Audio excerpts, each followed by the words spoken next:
Kryeministri Edi Rama u takua këtë të mërkur në Bruksel me sekretarin e përgjithshëm të NATO-s. Takimi u zhvillua në selinë e Aleancës Atlantikut të Veriut dhe u fokusua tek roli i Shqipërisë në NATO, mbështetja për Ukrainën si dhe projektet e ardhshme për zhvillimin e industrisë dhe mbrojtjes. Sekretari i përgjithshëm i NATO-s vlerësoi kontributin e vendit tonë në Aleancë dhe theksoi se Shqipëria këtë vit do të arrijë nivelin 2% të shpenzimeve për mbrojtjen. Në vim ai nënvizoi rëndësinë e investimeve që po bën vendi ynë në industrinë e mbrojtjes, si dhe rolin e drejtë të Shqipërisë në ndihmë të Ukrainës.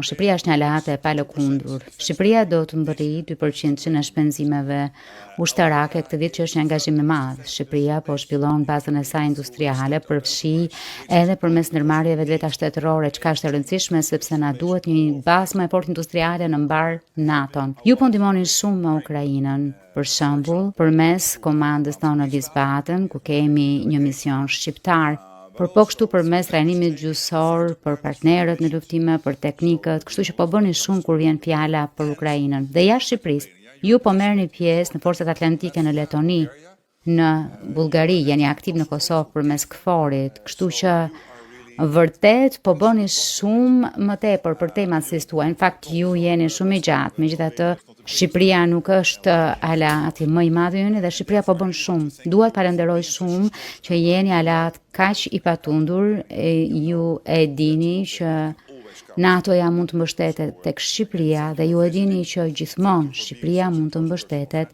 tek NATO-ja. Nga ana e tij, kryeministri Edi Rama falenderoi për mikpritjen dhe nënvizoi se Shqipëria është e vendosur të kontribuojë edhe më shumë në sigurinë e përbashkët euroatlantike.